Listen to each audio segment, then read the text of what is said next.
Hi friends, அறிவும் ஆராய்வோம். இன்றைக்கி நம்மளோட சேனலில் ரொம்ப சோம்பலான இந்த சண்டேயே நான் எப்படி கழிச்சிங்கிறத உங்களுக்கு காட்ட போகிறேன். Vegetable rice, egg fry, onion raita, அப்புறம் அப்பளம், இதை எப்படி செய்யலாங்கிறத நான் காட்டுறேன். ஒரு 5 முட்டை எடுத்து நல்லா நான் வேக வச்சு எடுத்துக்கிறேன். ஃபஸ்ட்டு சண்டே தான் சில பேர் நல்லா ப்ரிப்பரேஷன்லாம் நல்லா வீட்டில் கிளியராக பண்ணி கொடுப்பாங்க. பட் நான் பார்த்தீங்கன்னா சண்டே தான் ரொம்ப சோம்பலாக இருக்கும் எனக்கு. ஸோ அதனால் இந்த சண்டே நான் இப்படி தான் கழித்தேன். சோயா சங்க் இருக்குது பார்த்திங்கன்னா, அதை வந்து வெந்நில நல்லா ஊற வச்சுக்கிறேன். அப்போ தான் அது கொஞ்சம் உப்பி நல்லா இருக்கும். ஸோ அதனால் அது கொஞ்சம் நான் எடுத்துக்கிட்டேன். இன்றைக்கி நான் குக்கரில் தான் செய்ய போகிறேன். இன்றைக்கி நான் வெஜிடபிள் ரைஸ் பண்ண போகிறேன். ஸோ 100 கிராம் அளவுக்கு ரீஃபைண்ட் ஆயில் ஊற்றிக்கோங்க. அது நல்லா ஹீட் ஆனதுக்கப்புறம் பிரியாணி இலை இருந்தால் அதையும் சேர்த்துக்கோங்க. பிரியாணி இலை இருந்தால் பார்த்துக்கோங்க, இல்லைனா நோ ப்ராப்ளம். அப்புறம் 2 ஏலக்காய், பட்டை, கிராம்பு, இது எல்லாமே 3மே நல்லா போட்டு நல்லா நுணுக்கிட்டு அதையும் நான் எண்ணெயிலே சேர்த்துக்கிறேன். அப்போ தான் அந்த ஃப்ளேவர் வந்து எண்ணெயில் நல்லா மிக்ஸ் ஆகி ரைஸ் சாப்பிடும்போது நல்லாயிருக்கும். கொஞ்சம் ஓரளவுக்கு வதங்கினதுக்கப்புறம் நம்ம வெட்டி வச்சுருக்க ஒரு 2 வெங்காயம், பெரிய வெங்காயத்தை நீல நீல வாக்கில் வெட்டி வச்சுருக்கேன். அதையும் நான் இதில் குக்கரில் ஒன்றாவே சேர்த்துக்கிறேன். போட்டு நல்லா வதக்குங்க. மற்ற நேரம்லாம் ஸ்கூலுக்கு போகிறதுனால பரபரப்பாக நம்ம எந்திரிக்கிறதுனால இந்த சண்டே மட்டும் என்னமோ தெரியல, ஒரு வகையான சோம்பல் வந்துடும்.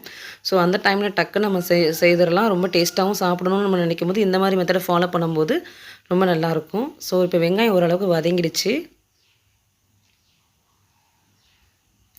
இஞ்சி பூண்டு விழுது வந்து நான் ஒரு 3 டேபிள் ஸ்பூன் கிட்ட போடுறேன். இஞ்சி பூண்டு விழுது கொஞ்சம் நல்லா போட்டால் தான் கொஞ்சம் அந்த கறி சேர்த்தா எப்படி மனம் இருக்குமோ அந்த மாதிரி மனம் இருக்கும். நம்ம காய்கறியில் சேர்க்குறதுனால நான் இஞ்சி பூண்டு வந்து கொஞ்சம் கூடுதலாகவே போட்டிருக்கேன். ஒரு 3 டேபிள் ஸ்பூன் போட்டுக்கோங்க.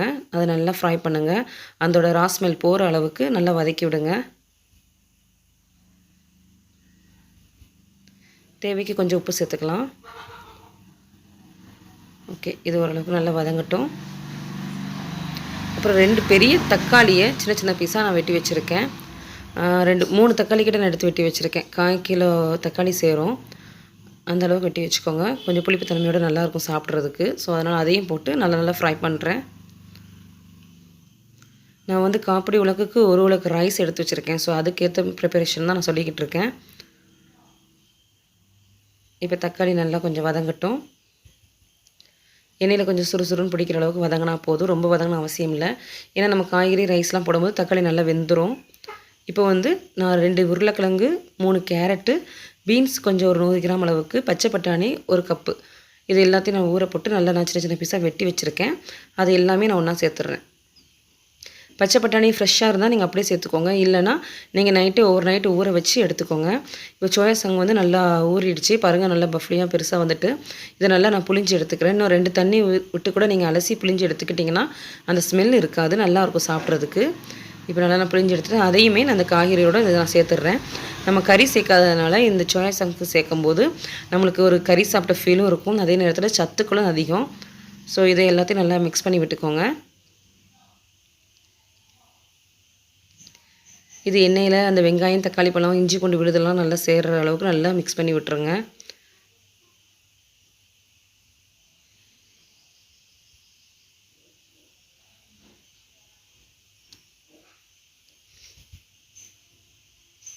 இப்போ ஓரளவுக்கு வதங்கிடுச்சு. இப்போ வந்து நான் வந்து அதில் ஸ்பைசஸ் சேர்த்துடலாம்.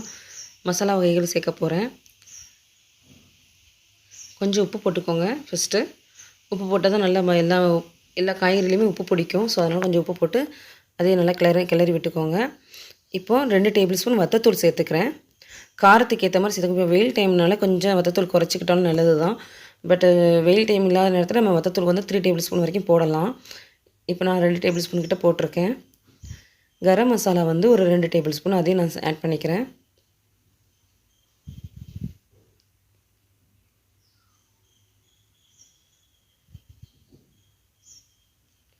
அப்புறம் கொஞ்சம் மஞ்சள் தூள் சேர்த்துக்கலாம் கலருக்கு.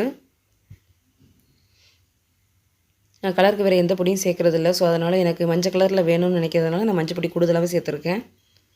இது எல்லாத்தையும் நல்லா மிக்ஸ் பண்ணி விடுங்க. இந்த மசாலா அந்த எண்ணெயோடு நல்லா மிக்ஸ் ஆகும்போது காய்கறிகளெல்லாம் நல்லா உப்பு சனப்பு நல்லா பிடிச்சிரும். ரைஸோடு சாப்பிடும்போது அது ஒரு தனி டேஸ்ட்டாகவே நமக்கு தெரியும். இது நல்லா கிளறி விட்டு கொஞ்சம் நேரம் சுறுசுறுங்கிற அளவுக்கு கொஞ்சம் நேரம் அதிலேயே வதங்க விடுங்க.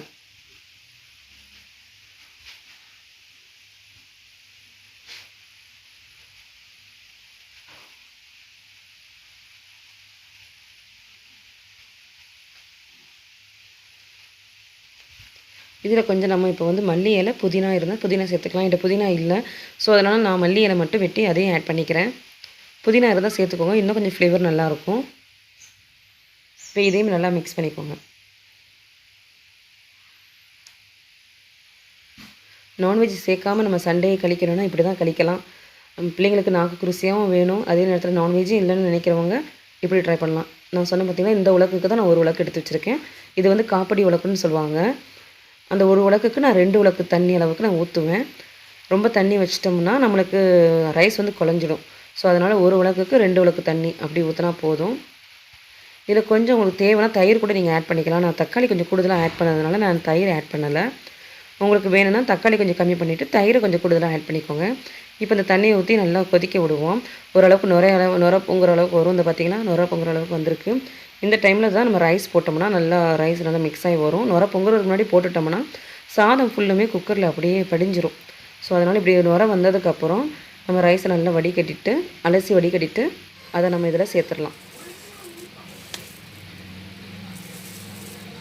ரைஸுமே ட்ரையாக இருக்கிற அளவுக்கு பார்த்துக்கோங்க. அதுலேயும் தண்ணி சேர்ந்துச்சுன்னா அப்புறம் குழஞ்சிடும். தண்ணி குவான்டிட்டி தான் கரெக்டாக இருக்கணும், இல்லைனா சாப்பிட்றதுக்கு நல்லா இருக்காது. ஒரு மொத்தம் எதுவுமே டேமேஜ் ஆன மாதிரி ஆகிடும். ஸோ அதனால் தண்ணியில் வந்து ரொம்ப கரெக்டாக இருந்துக்கோங்க. இப்போ தேவைக்கு உப்பு போட்டுட்டு இன்னொரு வாட்டி லைட்டாக கிளறி விட்டுட்டு நம்ம குக்கரில் விசில் வைக்க போகிறோம். இது இன்னொரு வாட்டி நல்லா கிளறி விட்டுருங்க.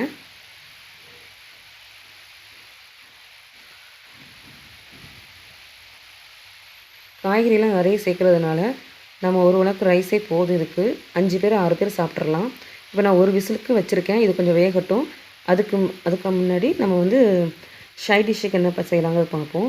ஒரு வானிலையில் எண்ணெயை காய போட்டுட்டு அதில் கொஞ்சம் கருவேப்பிலை போட்டுக்கிறேன்.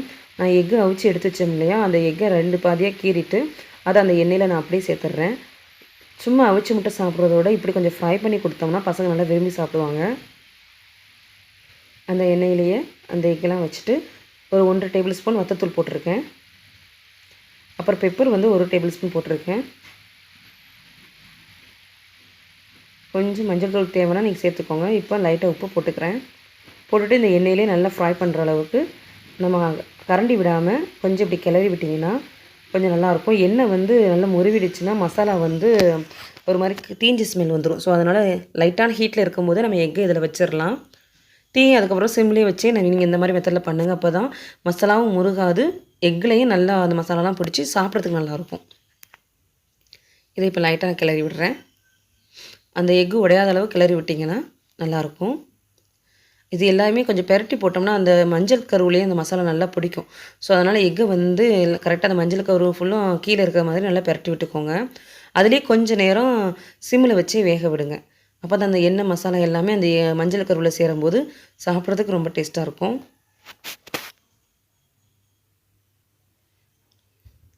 தீயை சிம்லேயே வச்சுக்கோங்க, கூட்டி வச்சிடாதீங்க, அப்புறம் மசாலா கரிஞ்சிரும். எக் போட்டோன்னே இதை கொஞ்சம் இப்படி பொங்க தான் ஒரு மாதிரி பொங்கி வரும். ஓகே, இப்போ லைட்டாக பெரட்டி விட்றேன். இந்த பக்கமாக ஓரளவுக்கு மஞ்சளில் வந்து மஞ்சள் கருவில் மசாலாலாம் பிடிச்சிருச்சு. ஸோ இப்போ மறுபடியும் இந்த பக்கமாக பெரட்டி விட்டுட்டு இதையும் கொஞ்சம் நேரம் நம்ம ஹீட்லேயே வச்சுருப்போம். ரொம்ப கரண்டி போட்டிங்கன்னா உடஞ்சிரும். ஸோ நிதானமாக செய்யுங்க. இப்போ இதுவுமே கொஞ்சம் நம்ம ஹீட்டில் வைக்கும்போது அந்த வெள்ளைக்கருவுமே நல்லா வெந்துடும், சாப்பிட்றதுக்கு நல்லாயிருக்கும். வெட்டி வச்ச கருவேப்பிலையை சின்ன சின்ன பீஸாக வெட்டி வச்சுட்டு அதையும் நம்ம அதில் தூவிடலாம். கருவேப்பிலை ஃப்ளேவரோடு சாப்பிடும்போது டேஸ்ட் கொஞ்சம் தூக்கலாக இருக்கும். ஸோ அதனால் கருவேப்பிலை போட்டுக்கோங்க. தேவையில்லைங்கிறவங்க அதை ஸ்கிப் பண்ணிடலாம். இதுவே போதுமானது. ஓரளவுக்கு நல்லா பொரிஞ்சு நல்லா வந்துடுச்சு. இப்போ வந்து நான் வந்து ஸ்டவ் ஆஃப் பண்ணிடுறேன்.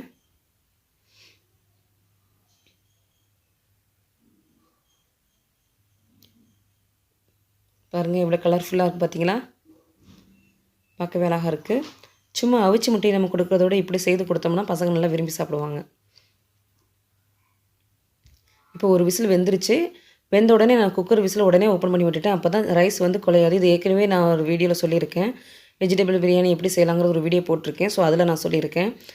விசில் வந்த உடனே திறந்து விட்டுட்டிங்கன்னா அந்த ஹீட்டில் வந்து ரைஸ் வேகாமல் குலையாமல் இருக்கிறதுக்கு யூஸ்ஃபுல்லாக இருக்கும்.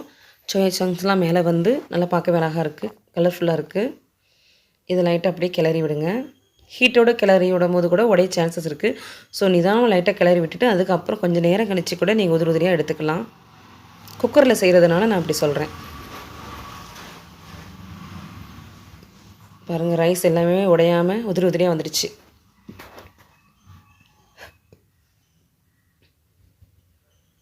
கலர்ஃபுல்லான வெஜிடபிள் ரைஸ் ரெடி.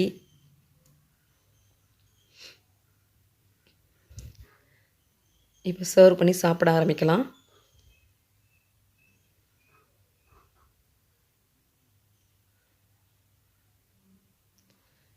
ஃப்ரை பண்ண எக்கு, அப்புறம் பிக்கிள்ஸ், ஆனியன் ரைதா, அப்பளம், இது எல்லாமே வச்சு சாப்பிடும்போது நம்மளோட சண்டே ஃபுல்ஃபில்லாக இருக்கும். அவ்வளோ சூப்பராக இருக்கும். நம்மளுக்கும் கொஞ்சம் வேலை ஈஸியாக முடிஞ்ச மாதிரி இருக்கும். பசங்களும் நல்லா என்ஜாய் பண்ணுவாங்க. பாருங்கள் எவ்வளோ கலர்ஃபுல்லாக அழகாக இருக்குன்னு.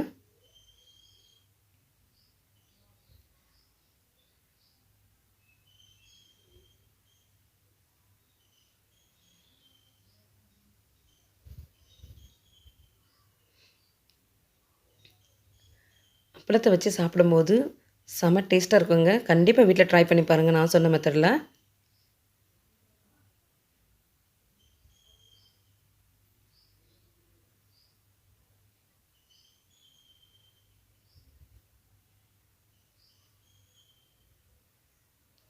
சோயா சங்க்ஸ் கூட நல்லா வெந்துடுச்சு பாருங்கள். அது சாப்பிடும்போது கறி சாப்பிட்ட மாதிரியே ஒரு ஃப்ளேவர் இருக்கும். பிள்ளைங்க நான்வெஜ் இல்லைங்கன்னு ஃபீல் பண்ண மாட்டாங்க.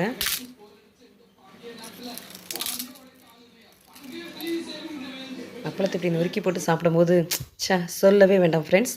கண்டிப்பாக வீட்டில் ட்ரை பண்ணி பார்த்துட்டு என்னோடய சேனலை அப்படியே சப்ஸ்கிரைப் பண்ணிடுங்க. பெல் ஐக்கானே கிளிக் பண்ணிவிடுங்க. Please subscribe, click to bell button. Thank you.